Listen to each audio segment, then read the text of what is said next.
Assalamualaikum warahmatullahi wabarakatuh. Welcome to Hyuyin Channel. Seperti biasa, Mimin akan menceritakan kisah kepahlawanan Chu Xingyun dalam anime Spirit Sword Sofrek. Selamat menyaksikan. Melihat sekeliling, Chu Xingyun berkata, apakah ada tempat yang lebih rahasia dan tertutup di sini? Menghadapi permintaan Chu Xingyun, ketiga gadis itu bingung dan tidak tahu apa yang akan dilakukan Chu Xingyun. Tapi Lulu, yang telah mengikuti Chu Xingyun, jelas tahu apa yang akan dia lakukan. Mengangguk dengan tergesa-gesa, Lulu berkata, di halaman belakang ada ruang bawah tanah, yang tenang dan rahasia, Anda tahu. Gudang, mengerutkan alisnya, tetapi segera Chu Xingyun mengangguk dan berkata, baiklah, ruang bawah tanah baik, Anda mengambil saya. Mengangguk dengan cerdik, Lulu memimpin jalan, dan keduanya meninggalkan rumah melalui pintu belakang dan memasuki halaman di belakang. Begitu dia memasuki halaman belakang, Chu Xingyun tertegun. Melihat sekeliling, halaman belakang penuh dengan tanaman hijau, selusin gadis kecil dalam gaun bunga dengan hati-hati menyirami tanaman hijau itu. Melihat ke bawah ke mata Chu Xingyun, mata Lulu tidak bisa membantu mengungkapkan warna cinta, dan dia menjelaskan anak-anak ini semua adalah orang yang menyedihkan, dan orang tua mereka semua sudah mati. Melihat Lulu dengan curiga, Chu Xingyun berkata, mengapa semua perempuan? Mengangkat bahu, Lulu menjelaskan anak laki-laki memiliki bakat bertarung yang kuat, jadi mereka diadopsi. Setelah terdiam beberapa saat, Lulu ragu-ragu, tetapi akhirnya dengan tegas mengatakan, sebenarnya, banyak orang kuat suka membentuk tim berburu sendiri, jadi di sini, bahkan jika bocah itu kehilangan orang tuanya, ia tidak perlu khawatir tentang kelangsungan hidup. Melihat Lulu bingung, Chu Xingyun berkata, tidak, saya tidak pernah mendengar bahwa kaisar wanita lebih lemah dari kaisar pria. Apakah ada yang salah di sini? Sambil menggelengkan kepalanya, Lulu berkata tidak ya. Faktanya, medan perang Taiko benar-benar berbeda dari lautan bintang. Anak-anak yang lahir di medan perang Taiko, meskipun lebih mudah untuk mencapai ranah kaisar, tetapi dibandingkan dengan kaisar di luar medan perang Taiko, masih sangat berbeda. Kaisar Zun di luar medan perang Taiko memiliki pemahaman yang mendalam tentang Heavenly Dao, tetapi secara relatif, kemampuan tempurnya sedikit lebih lemah. Kaisar Zun yang lahir di medan perang Taiko memiliki sedikit pemahaman tentang Heavenly Dao, tetapi kemampuan bertarungnya jelas lebih kuat daripada Kaisar Zun yang lahir di lautan bintang. Alasan untuk ini sebenarnya adalah terus terang, tulang roh adalah faktor inti. Anak-anak yang lahir di medan perang Taiko dapat menggunakan Ling Bone Decoction untuk mencuci otot dan menguatkan tubuh mereka. Bahkan, kaisar yang lahir di medan perang Taiko biasanya memiliki kekuatan kaisar tetapi tidak memiliki kaisar. Tetapi tidak dapat diterima bahwa para kaisar ini jelas-jelas palsu, tetapi kemampuan tempur mereka jauh lebih kuat daripada orang asing yang benar-benar memiliki wilayah kaisar. Memiliki tubuh tirani, jiwa yang kuat, dan pakaian jiwa tirani, kaisar yang lahir di medan perang Taiko biasanya dapat dengan mudah mengalahkan orang luar itu. Tubuh pertempuran, jiwa pertempuran, pakaian jiwa. Melalui ketiga karakteristik ini, dapat dengan mudah dinilai bahwa apa yang diberikan oleh medan perang Taiko sebenarnya adalah kemampuan untuk bertarung. Selain itu, apakah itu jenis pakaian jiwa atau tubuh pertempuran, itu jelas disiapkan untuk pertempuran jarak dekat. Bahkan jiwa pertempuran sebenarnya adalah jembatan antara tubuh pertempuran dan jas jiwa. Seperti pepatah lama, ada perbedaan antara pria dan wanita. Perbedaan ini tidak hanya tercermin dalam struktur tubuh, tetapi juga dalam bakat bertarung.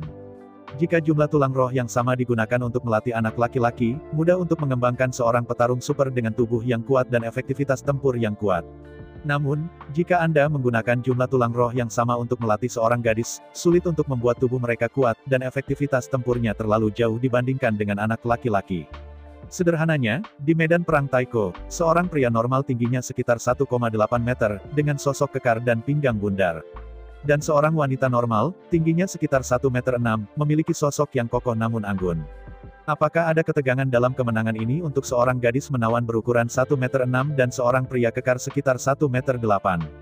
Meskipun masing-masing dari mereka adalah seorang praktisi, keduanya menggunakan linggutang untuk memperkuat tubuh pertempuran, tetapi pada kenyataannya, kesenjangan ini tidak hanya tidak menjembatani, tetapi semakin melebar.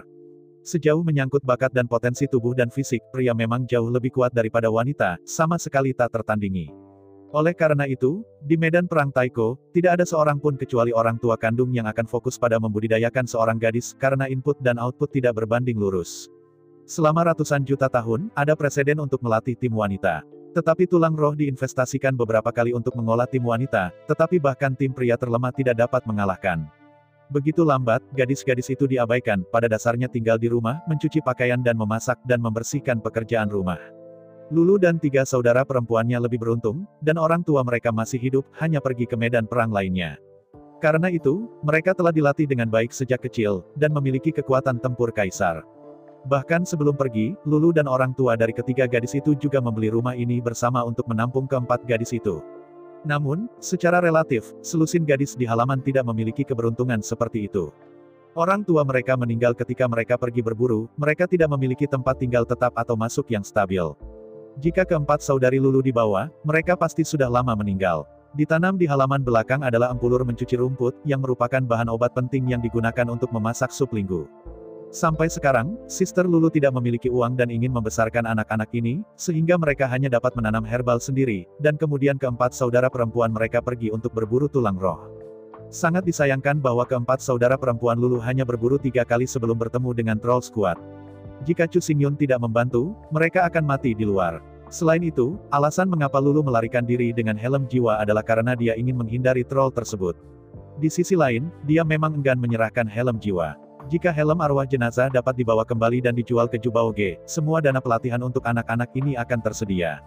Menghela nafas dan menggelengkan kepalanya, Chu Xingyun tidak banyak bicara, dan berjalan menuju kotak di sudut halaman belakang. Memasuki kompartemen, di sudut, Chu Xingyun menemukan ruang bawah tanah yang dikatakan Lulu. Buka penutup kayu yang lusuh tapi sangat bersih dan lihat ke dalam.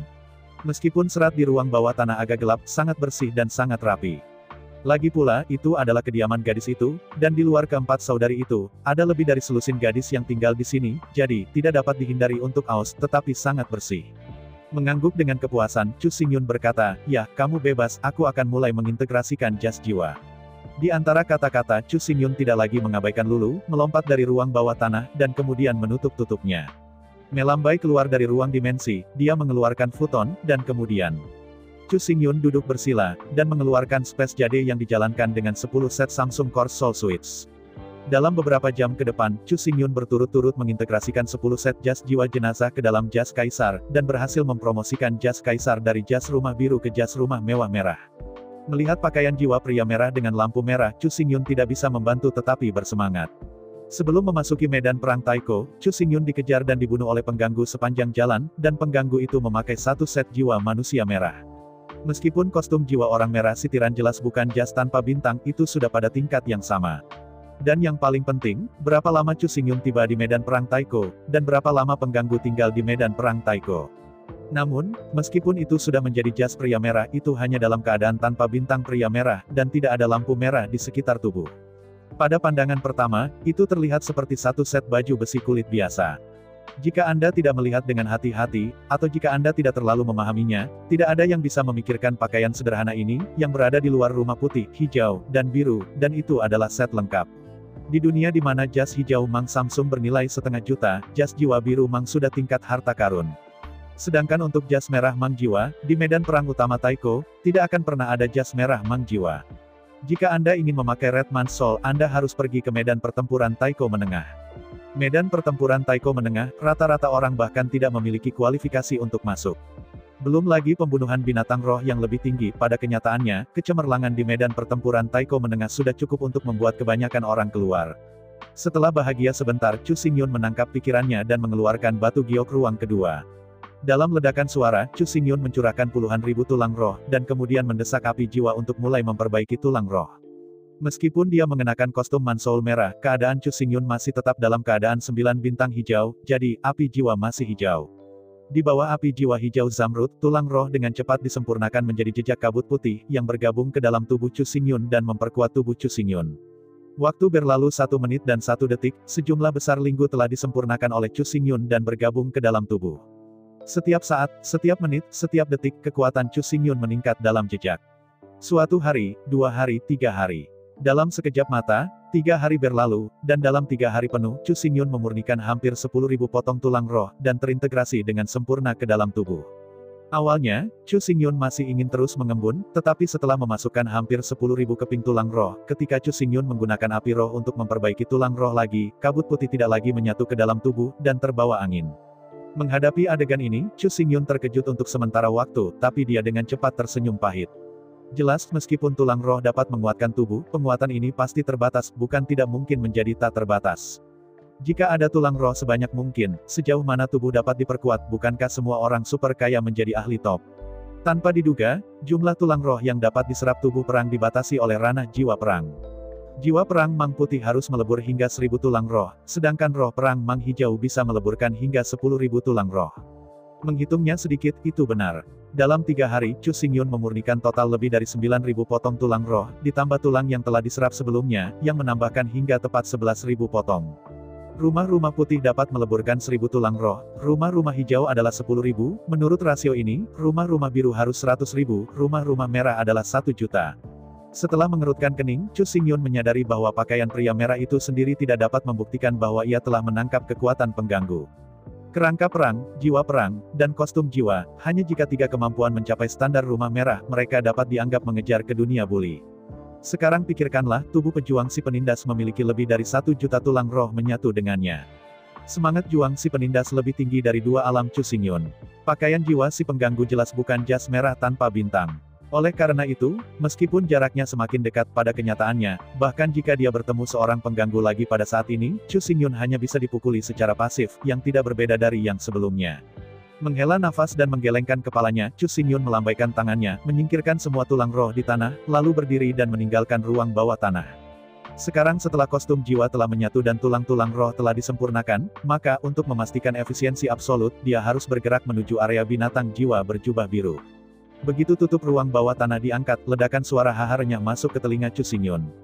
Mengernyit tak percaya, Chu Xingyun dengan mudah menutup-tutup ruang bawah tanah, lalu berjalan keluar dari kompartemen perlahan dan memasuki halaman belakang.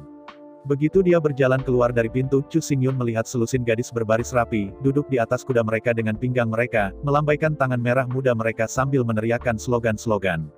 Ada total 18 gadis, dibagi menjadi 3 kolom dengan 6 orang di setiap kolom.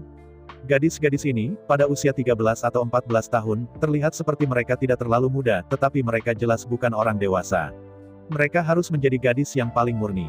Pada saat ini, 18 gadis, berjongkok kuda dengan wajah serius, terus-menerus melambaikan tangan kecil mereka, berkeringat di dahi mereka.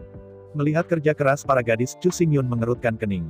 Chu Xingyun bukan orang yang hebat, tapi seperti yang dia katakan sendiri, sulit baginya untuk membantu terlalu banyak untuk penderitaan yang tidak terjadi di depannya. Tetapi jika sesuatu seperti ini terjadi padanya, atau bahkan sebelum dia, Chu Xingyun benar-benar sulit untuk berhenti, terutama, dia menghadapi sekelompok wanita muda yang tak berdaya anak-anak. Chu Xingyun mengeluarkan simbol ruang giok, memuat 10.000 tulang roh ke dalamnya, dan kemudian berjalan menuju Lulu, yang memimpin semua orang dan berlatih keras. Berjalan sepanjang jalan ke Lulu, Chu Xingyun dengan lembut melewati simbol ruang giok di tangannya menuju Lulu.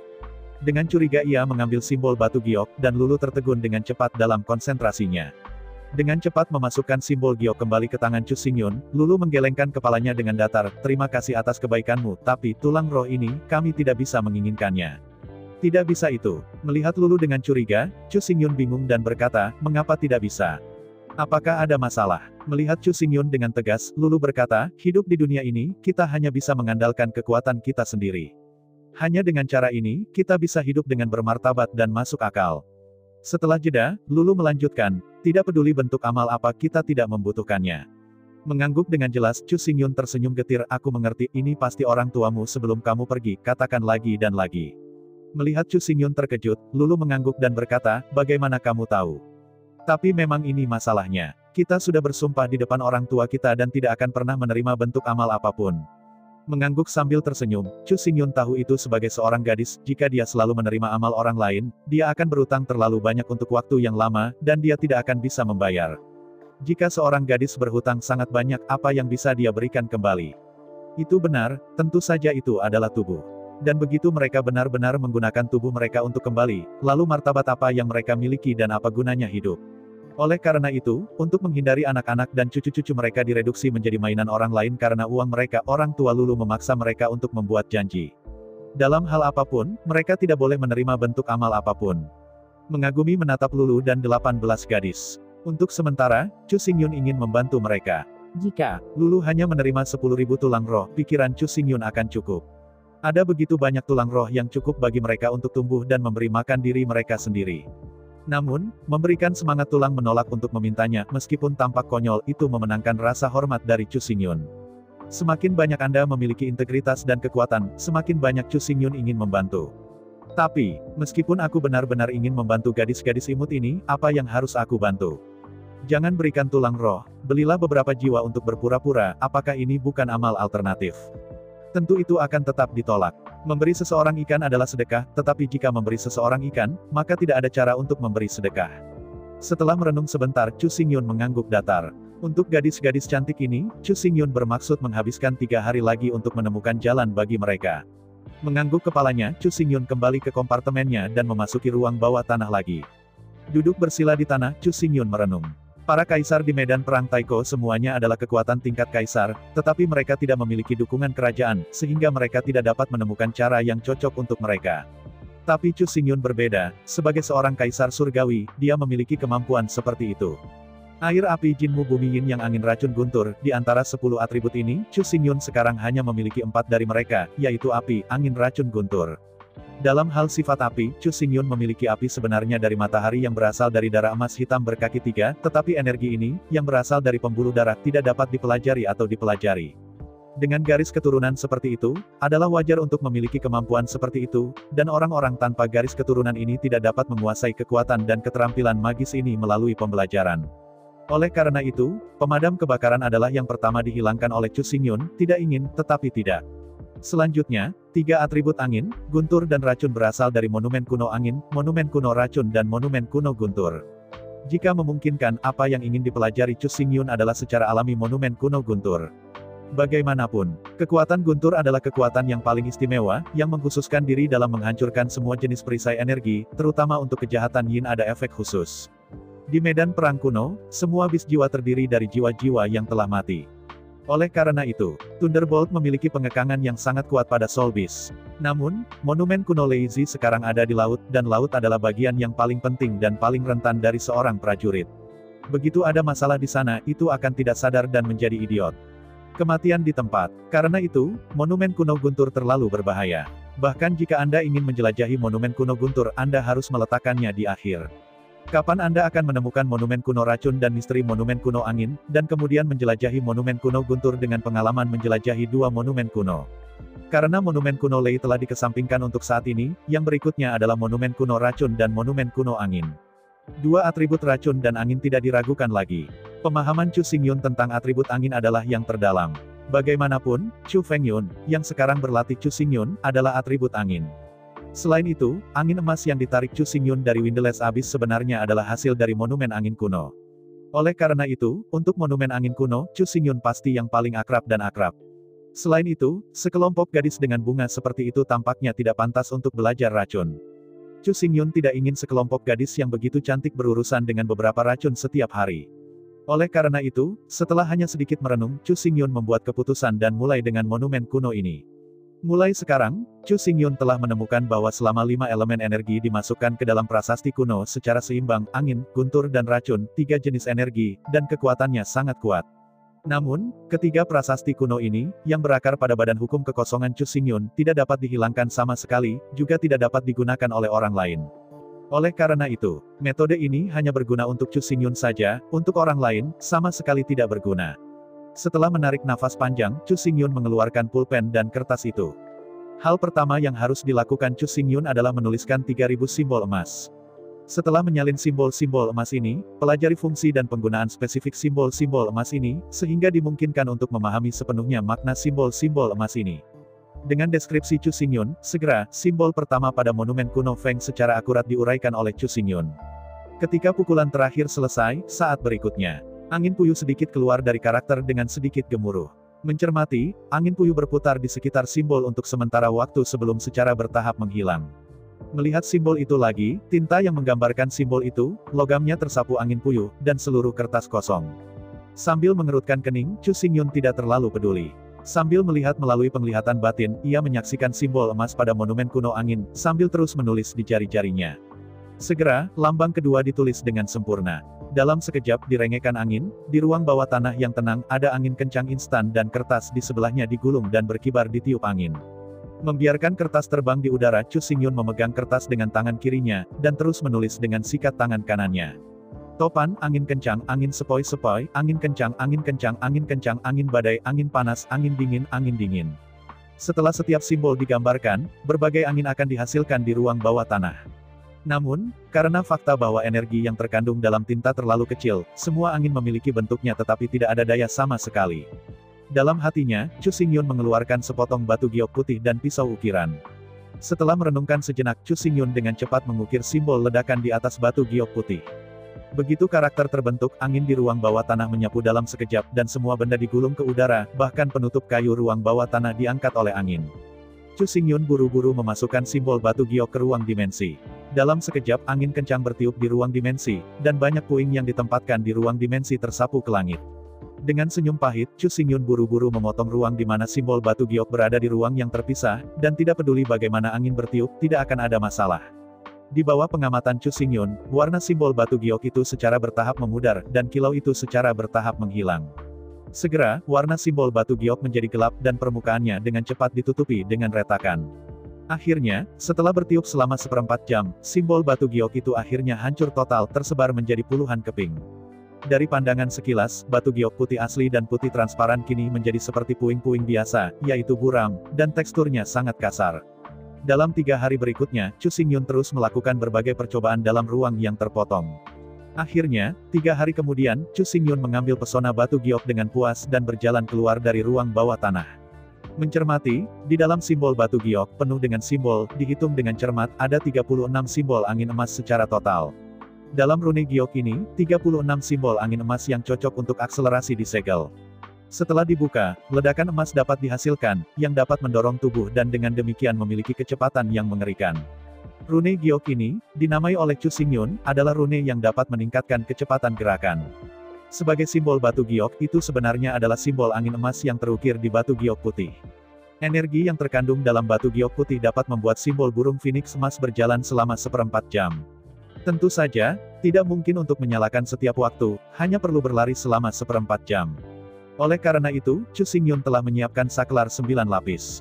Setelah setiap eksitasi, ia dapat memasuki keadaan sengsing dalam 100 waktu bunga di masa depan, dan kecepatannya sangat meningkat.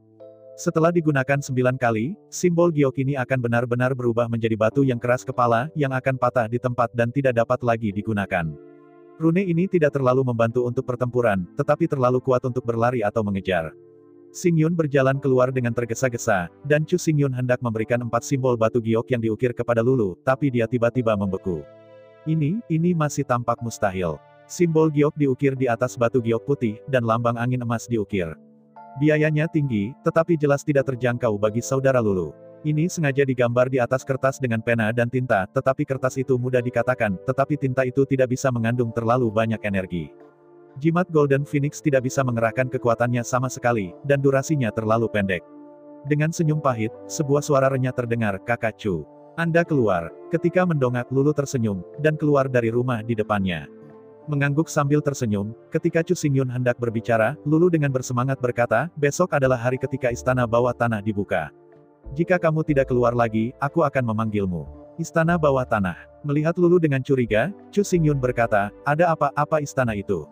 Tiba-tiba menatap Chu Xingyun, Lulu berkata, "Apakah kamu bahkan tidak tahu istana bawah tanah? Lalu apa yang kamu lakukan di kota Nanhuang?" Dengan mengangkat bahu, Chu Xingyun berkata, "Saya dalam kekacauan, Anda tahu itu." Mengangguk dengan senyum masam, Lulu berkata, "Istana itu, juga dikenal sebagai makam bawah tanah, adalah makam kaisar. Selama ratusan juta tahun, banyak kaisar telah terluka atau diracun. Kaisar, bahkan kaisar, yang meninggal tak lama sebelum kematiannya, akan memasuki istana bawah tanah dan membangun sebuah makam untuk dirinya sendiri." Melihat Lulu dengan curiga, Chu Xingyun berkata, "Tidak, itu akan mati, dan apa yang kamu lakukan begitu banyak? Loes mana yang tidak dikubur?"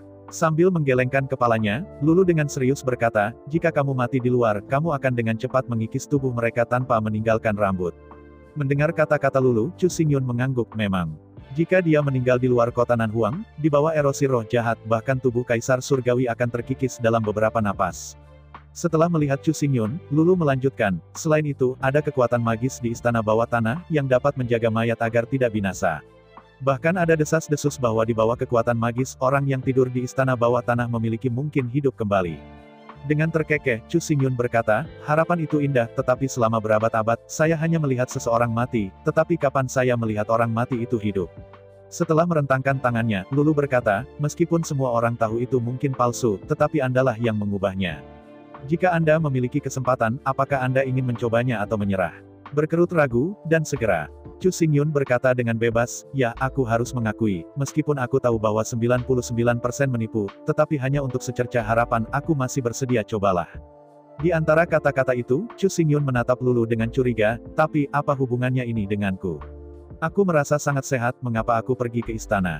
Dengan tak berdaya menatap Chu Xingyun, Lulu berkata, sangat sederhana, para kaisar yang sekarat itu berharap untuk hidup, jadi, sebelum mereka mati, mereka harus membawa semua barang-barang mereka, jadi ayo. Perampokan Grave. Chu Xingyun bereaksi segera setelah dia mendengar kata-kata Lulu. Mengangguk sambil tersenyum, Lulu berkata, sekarang sudah waktunya, tidak ada yang percaya kata-kata hantu yang dibangkitkan.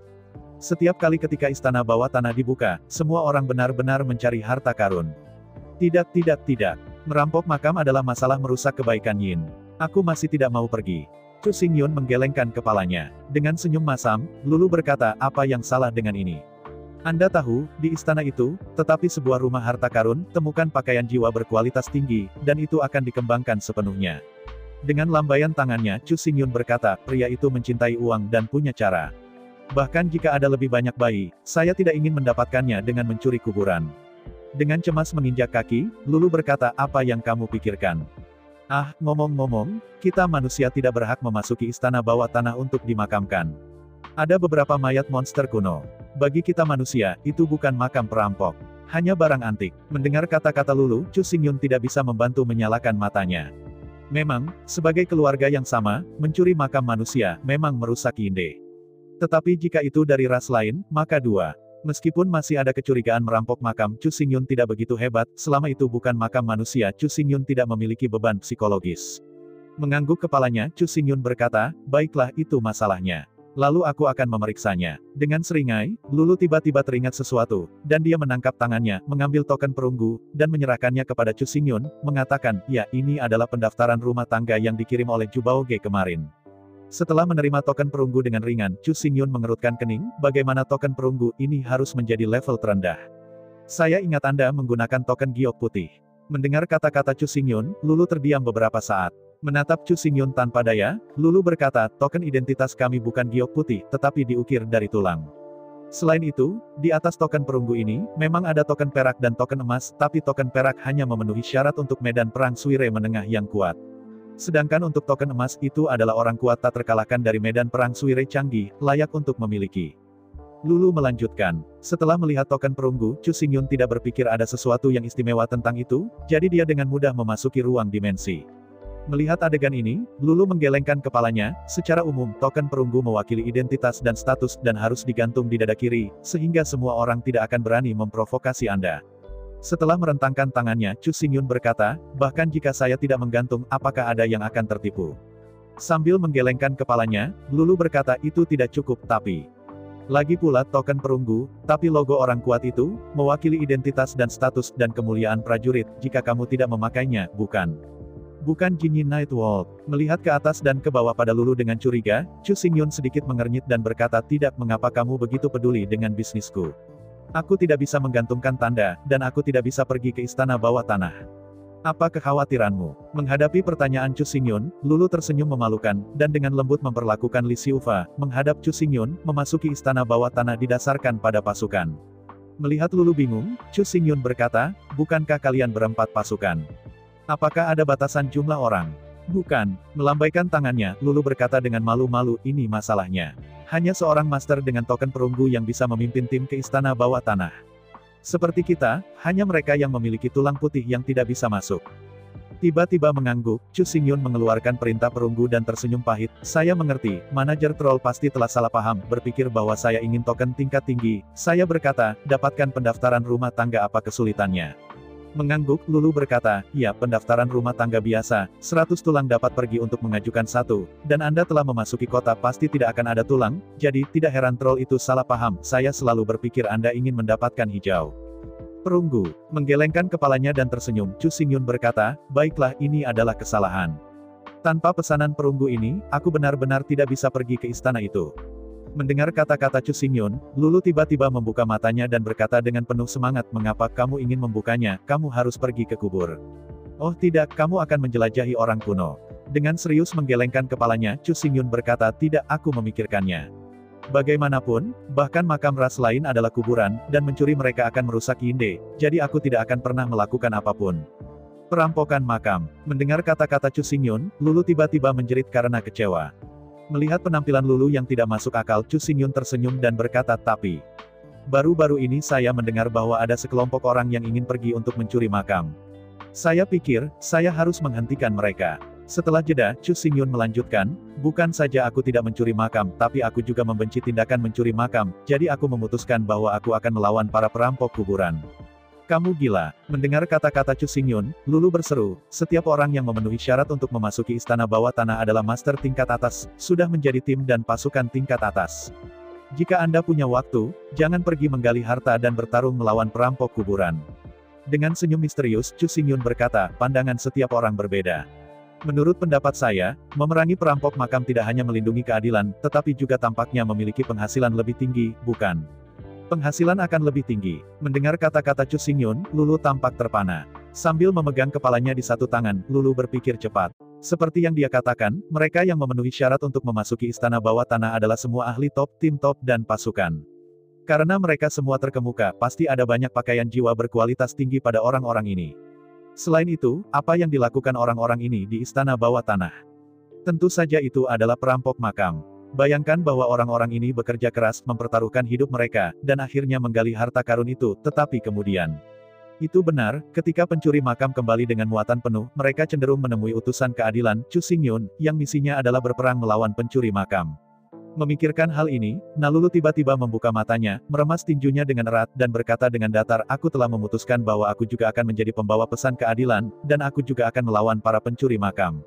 Dengan terkekeh, Chu Xingyun berkata, bukan aku yang memukulmu, dan aku tidak bilang aku tidak bisa menerimamu. Bahkan jika aku menerimamu, tanyakan, siapa yang bisa kau pukul? Menghadapi kebenaran besar Chu Xingyun, Lulu tiba-tiba mendengus dan membengkak, tetapi dia tidak bisa mengatakan apa-apa. Melihat penampilan Lulu yang menawan, Chu Xingyun tidak bisa menahan senyum. Ketika dia akan berbicara, Lulu mengambil lengan Chu Xingyun dan memohon, tolong, bawa kami untuk menjelajahi bau baik. Menatap Lulu dengan curiga, Chu Xingyun berkata, tidak, orang tuamu belum mengatakan berulang kali kepadamu bahwa kamu tidak diizinkan menerima bentuk amal apapun. Sambil menggelengkan kepalanya, Lulu berkata, mengapa amal ini, saya hanya berharap untuk bekerja sama dengan Anda dan pergi ke istana bawah tanah untuk menjelajah bersama. Setelah jeda, Lulu melanjutkan, Anda dapat yakin bahwa kami akan mengikuti aturan, dan 80% dari semua tangan akan diserahkan kepada Anda. Hentikan itu. Hentikan itu. Mendengar bahwa Lulu akan bekerja sama dengan dirinya sendiri, Chu Xingyun tiba-tiba tersenyum pahit, melambaikan tangannya berulang kali, dan menolak dengan datar. Mulai sekarang, kata-kata dan perbuatan Chu Xingyun telah berdampak besar, dan banyak hal bisa menjadi apa yang dia inginkan.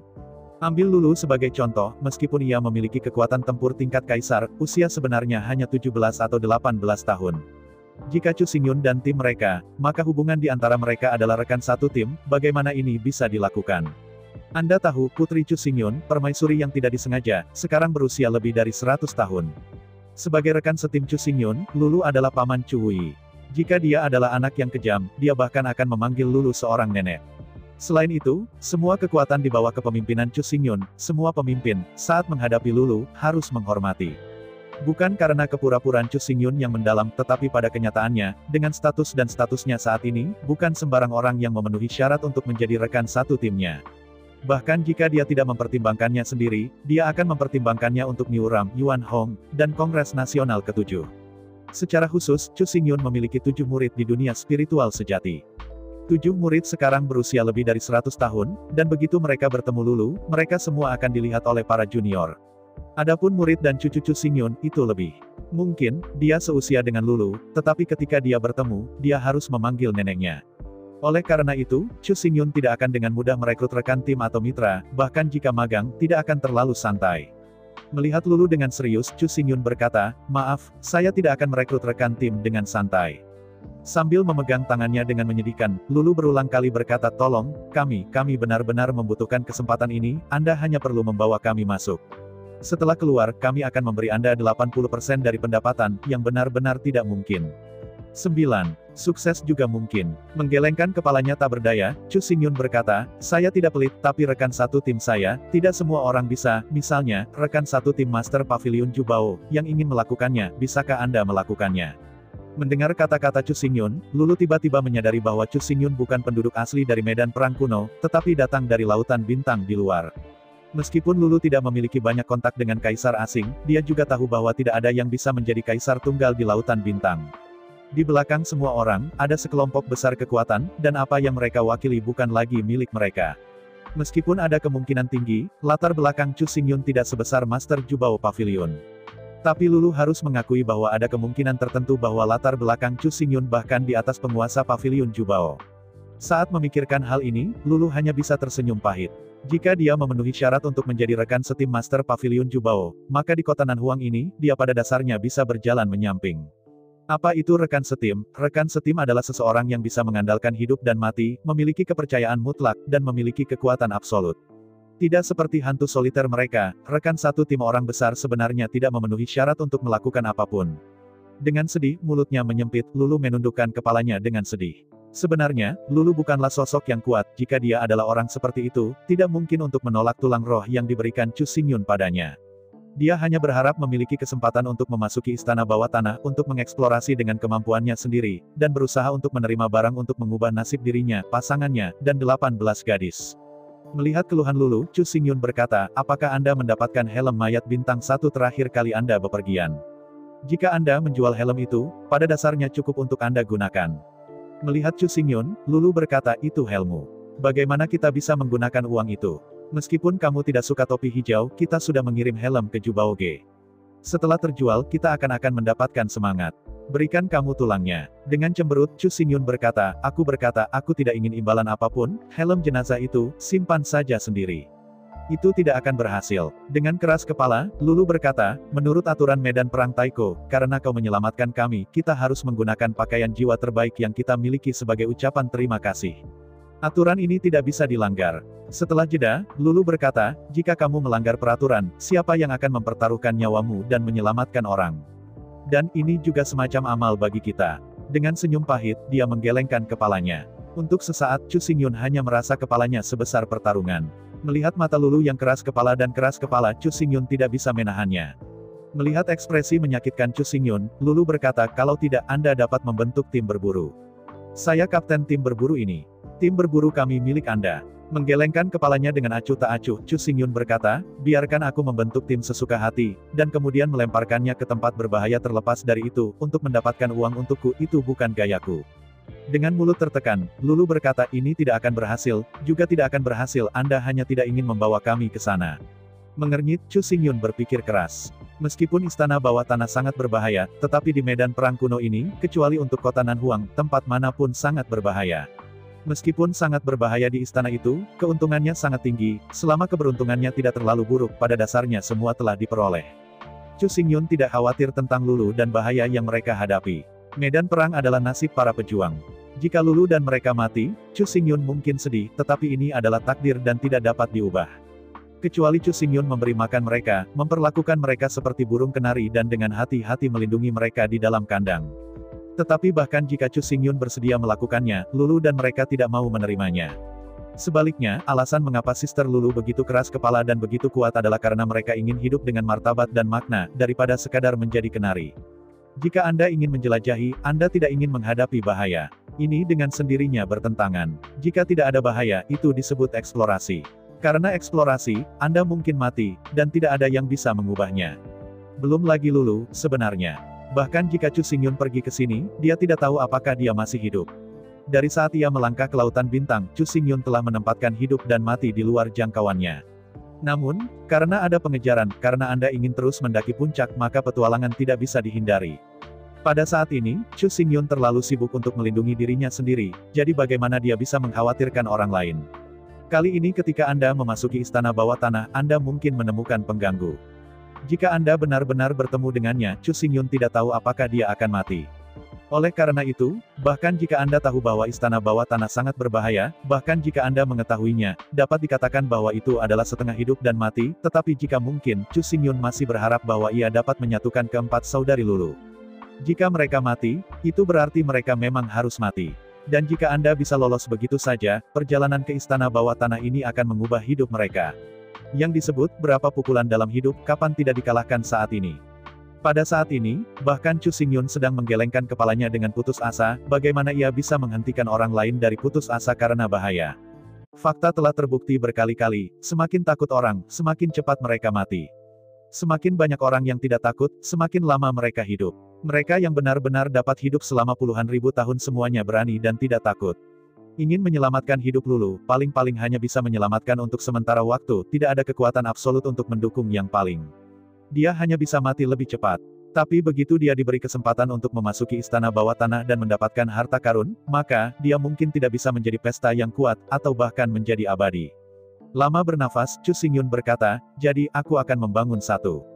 Setengah jalan melalui kata-kata, Chu Xingyun tidak bisa membantu tetapi tertegun. Mulai sekarang, Chu Xingyun, sebagai Patriark Pavilion Wanjian dan Patriark Danzong, mendirikan dua kaisar besar dunia Qiankun dan dunia roh sejati. Menerima 7 magang, dan memiliki 7 mitra, dan 2 penjaga. Dengan cara ini, geng Zongmen tampaknya tidak cocok untuk pembentukan kembali, kalau tidak mereka akan mengulangi. Di antara pikirannya, Chu Xingyun berkata, hari ini, satu-satunya hal yang belum saya tegaskan adalah sekte. Kata sekte baru saja keluar, dan dalam sekejap, Chu Xingyun tahu laut, dan jam hitam kuno berdering keras. Pada saat yang sama, bagian atas, tengah, bawah, 3 dantian Chu Xingyun, di atas 3 monumen kuno, pola beracun hijau, pola angin emas, dan pola guntur ungu, bersinar dengan hebat. Setelah pencerahan, Chu Xingyun langsung mengalir ke pikirannya. Ada kondensasi serius yang berdiri di sana, Chu Xingyun memandang ke langit, dan kata-katanya bulat dan lurus. Chu Xingyun, hari ini di bidang bintang utara, mengatur Suantianisme, setan dan setan, ras manusia penjaga. Suan Ze, Aoye, Suantian merujuk ke langit utara. Kapan? Ketika, di tengah laut, 12 lonceng kuno meraung berturut-turut. Pada saat yang sama, di atas 3 monumen kuno, 3000 pola guntur, pola angin, dan pola racun langsung memisahkan diri dari monumen kuno dan berubah menjadi 9000 rune. Dalam darah dan garis bujur Chu Xingyun, berputar-putar. Berdiri di tempat yang sama, Chu Xingyun diam-diam mengamati perubahan di tubuhnya. Melalui penglihatan batin, Chu Xingyun melihat dengan jelas. 3 garis warna angin, guntur dan racun terus-menerus tersebar dengan sinar keemasan, hijau, dan ungu, yang menyatu ke dalam tubuh. Setelah beredar 9 siklus berturut-turut, akhirnya, 3000 pola racun, 3000 pola angin, 3000 pola guntur, semua kembali ke 3 monumen kuno. Apa yang berbeda dari sebelumnya adalah bahwa masing-masing dari 3000 pola tao pada setiap monumen kuno sekarang menyala, bersinar dengan cahaya hijau, emas, dan ungu. Pada saat ini, tubuh Void Dharma Chu Xingyun telah bergabung dengan 9000 pola Dao Dewa ini, dan dapat menggunakan energi dari 3 monumen kuno kapan saja, di mana saja, tanpa perlu cara lain untuk mengaktifkannya. Akhirnya, semua fluktuasi akhirnya mereda sepenuhnya, dan perlahan membuka matanya. Chu Xingyun langsung mengerti banyak hal. 3 monumen kuno ini adalah salah satu dari 10 monumen kuno. 7 monumen kuno lainnya telah diperoleh, dan jalan yang dicatat pada monumen kuno telah diturunkan. Hanya jalan angin, jalan guntur, dan jalan racun yang terkubur sampai hari ini. Karena itu, ini adalah energi emas, air, api, bumi, dan yin dan yang, merupakan energi dari 7 sistem. 3 atribut angin, guntur dan racun diabaikan, dan bahkan diklasifikasikan ke dalam 5 elemen dan yin dan yang. Meskipun secara luas, tidak perlu mengklasifikasikan angin, guntur dan racun ke dalam 5 elemen dan yin dan yang. Tetapi pada kenyataannya, mengambil properti racun sebagai contoh, emas beracun, kayu beracun, air beracun, api beracun, dan bumi beracun. Kelima elemen itu beracun, jadi, mana dari 5 elemen yang harus diklasifikasikan sebagai racun? Racun itu racun, kelima unsur itu beracun, tetapi beracun, tidak harus semuanya 5 unsur, seperti angin. Tentu saja, beberapa orang mengatakan bahwa angin itu milik kayu, tetapi pada kenyataannya, ada logika tertentu untuk mengatakan bahwa angin itu adalah kayu, tetapi dikatakan bahwa angin itu milik kayu. Di mana Anda mulai? Dikatakan pula bahwa angin terbentuk karena perbedaan suhu, yang menyebabkan udara mengalir. Tetapi bahkan dari sudut pandang ini, paling banyak api adalah angin, tetapi tidak dapat dikatakan bahwa angin adalah api. Jika angin milik kayu, dan angin muncul karena api, bukankah itu berarti api menghasilkan kayu? Tetapi menurut siklus 5 elemen, api adalah bumi. Selain itu, karena angin adalah aliran udara karena perbedaan suhu, tidak hanya api dapat menghasilkan angin, tetapi es juga dapat. Dengan cara ini, api dapat menghasilkan angin dan air juga dapat menghasilkan angin, jadi garis mana yang dimiliki oleh angin ini? Karena itu, terlalu jauh untuk secara logis mengklasifikasikan angin ke dalam 5 elemen. Angin adalah angin. Seperti 5 elemen, itu adalah energi yang unik. Tidak ada hubungan yang saling memiliki di antara mereka. Racun adalah racun, angin adalah angin, dan guntur adalah guntur. Mereka bukan bagian dari 5 elemen, tetapi mereka dapat dilahirkan karena 5 elemen. 5 elemen dapat menghasilkan racun, 5 elemen dapat menghasilkan listrik, 5 elemen dapat menghasilkan angin, dan racun, angin, dan listrik sendiri tidak ada dalam 5 elemen. Oleh karena itu, di bawah jalan ada 10 jenis energi, yaitu, kayu emas, air, api, bumi, yin dan yang, angin dan racun guntur. Selain 10 energi ini, sebenarnya ada 2 energi, waktu dan ruang. Namun, 2 energi ini bukanlah energi atribut dan tidak dapat dikendalikan oleh makhluk hidup. Oleh karena itu, tidak ada ruang dan waktu, monumen kuno dari 2 energi ini. Oleh karena itu, ada 10 monumen kuno, tetapi sebenarnya, ada 12 jenis energi. Dengan napas panjang, dia merasakan pencerahan yang terus-menerus muncul di benaknya, dan senyum muncul di wajah Chu Xingyun. Dalam sekejap pikiran, 4 jade cam di tangan hancur. Alasan mengapa 4 rune ajaib ini dihancurkan adalah karena tanda Dewa Angin terukir terlalu dangkal, dan jika mereka benar-benar diambil, mereka terlalu memalukan. Jika Anda meletakkannya sebelumnya, Anda akan malu, dan orang lain tidak akan bisa mengeluarkannya. Tapi sekarang, karena Chu Xingyun telah mendirikan sebuah sekte, dan telah menjadi komunikator yang dipilih dari Dadao, ia juga adalah penguasa agama Suantian. Bagaimana hal yang dangkal seperti itu bisa sangat memalukan? Setelah mengeluarkan 4 potong batu giok luar biasa, 3000 pola Dao Fengshan langsung terkondensasi dan dituangkan ke dalam 4 potong batu giok luar biasa. Dengan masuknya 3000 dao dari Dewa Angin, batu giok putih secara bertahap berubah dari putih menjadi emas.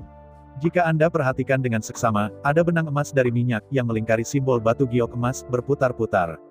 Mendongak, Chu Xingyun menatap Lulu sambil tersenyum dan berkata, "Sekarang, saya telah membuat sekte Suantian, apakah Anda ingin menjadi anggota sekte Suantian?" Bersedia, tentu saja rela. Mendengar itu Chu Xingyun akhirnya membawa mereka ke istana bawah tanah, Lulu bisa menolak. Tersenyum dan mengangguk, Chu Xingyun menyerahkan batu giok sengsing ke Lulu. Melihat rune giok emas, Lulu buru-buru melambaikan tangannya dan berkata, tidak, aku tidak bisa meminta barang-barangmu, aku berkata, aku tidak akan pernah menerima bentuk amal apapun. Menggelengkan kepalanya, Chu Xingyun berkata, Anda tidak harus menolak, ini sama sekali tidak sedekah. Karena Anda bergabung dengan sekte Suantian, Anda adalah anggota sekte Suantian. Melihat Chu Xingyun dengan curiga, Lulu ragu-ragu dan berkata, apakah maksud Anda selama Anda bergabung dengan sekte Suantian, dapatkah semua orang mendapatkan simbol batu giok seperti itu? Sambil tersenyum dan menggelengkan kepalanya, Chu Xingyun berkata, semua orang tidak mungkin, tetapi sebagai penatua dari pendidikan pendiri, pasti ada beberapa. Penjelasan ini, apakah Anda masih puas? Buat veteran. Setelah mendengar nama itu, Lulu langsung melebarkan matanya dan tampak bersemangat. Di medan perang Taiko, meskipun tidak ada yang mendirikan sekte, tidak jarang membuat sekte, geng, dan bahkan tim berburu di mana-mana. Sebagai veteran, memang ada manfaatnya, yang pasti bukan sedekah. Dengan penasaran melirik simbol batu giok di tangannya, Lulu bertanya, untuk apa simbol batu giok ini? Dihadapkan dengan jawaban Lulu, Chu Xingyun berkata, rune giok ini disebut Sengsing Jade Rune, disebut sebagai rune sensing. Setelah bersemangat, ia dapat memasuki mode Sengsun dalam 100 napas. Mode gaya bebas. Mendengar penjelasan Chu Xingyun, Lulu menjadi semakin bingung, dia tidak tahu apa pola-pola Sengsing itu. Mengangkat bahu, Chu Xingyun berkata, tidak peduli seberapa banyak saya menjelaskan, itu tidak sedetail seperti jika Anda mengalaminya sendiri. Cobalah sendiri. Mendengar kata-kata Chu Xingyun, Lulu mengangguk. Saat berikutnya, Lulu membuka jimat giok Sengsing untuk pertama kalinya. Saat pesona magis dihidupkan, lapisan angin emas meledak di sekitar tubuh Lulu. Dalam sekejap, Lulu hanya merasakan hembusan angin dan dengan lembut mengangkatnya, nyaris tidak merasakan berat tubuhnya. Selanjutnya, di halaman belakang ini, Lulu menarik cahaya keemasan panjang, dan melaju seperti angin. Pertama, saya berlari bolak-balik beberapa kali di halaman belakang, tetapi segera, Lulu merasa tidak tertarik, dan berlari melintasi dinding ke samping. Akhirnya, Lulu menginjak dinding sepanjang jalan, dan berlari ke atap, lalu melompat dari atap diikuti oleh beberapa tumit, dan jatuh seringan bulu di tanah. Dengan kaki Lulu di tanah, durasi Sengsing Jade Rune juga mencapai napas, dan angin keemasan di sekitar Lulu berangsur-angsur menghilang. Melihat Chu Xingyun dengan ngeri, Lulu berseru, ini, rune giok ajaib ini terlalu dibesar-besarkan.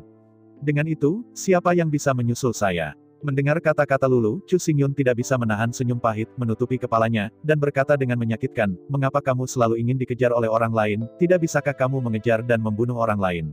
Mendengar kata-kata Chu Xingyun, Lulu menggaruk kepalanya dengan malu dan berkata dengan malu, hatiku relatif lunak, dan kemungkinan membunuh orang lain tidak mungkin. Dengan tak berdaya mengangguk, Chu Xingyun berkata, oke, pada dasarnya, pesona giok ajaib ini dapat mengurangi berat tubuh dan membuat tubuh seringan burung layang-layang. Mengangguk dengan kagum, Lulu berkata, tidak hanya itu, yang terpenting adalah bahwa rune ini juga dapat menyingkat kekuatan angin dan mendorong tubuh ke depan. Bagi saya, setidaknya itu dapat meningkatkan kecepatan saya 3 kali lipat. Melihat Lulu sambil tersenyum, sebenarnya efek dari rune ini adalah tetap menghasilkan daya apung dan daya dorong yang tetap dan seberapa banyak kecepatan yang dapat ditingkatkan tergantung pada kekuatan pengguna. Dengan rune giok ajaib ini, keamananmu dalam perjalanan ke istana bawah tanah ini dijamin, bahkan jika kamu tidak bisa mengalahkannya, mudah untuk melarikan diri, kata Chu Xingyun dengan tenang. Mengangguk dengan penuh semangat, Lulu berkata, jika perlu, kita bisa bersembunyi di sudut, menunggu mereka untuk menggali bayi, langsung membuka rune ajaib, ambil bayi dan lari, wow, ini rune-rune terlalu kuat. Kamu, aku, mendengar kata-kata Lulu, Chu Xingyun hanya merasakan kehitaman di depannya. Apakah rune ajaib yang hebat digunakan untuk ini? Apakah ini bola yang cemburu?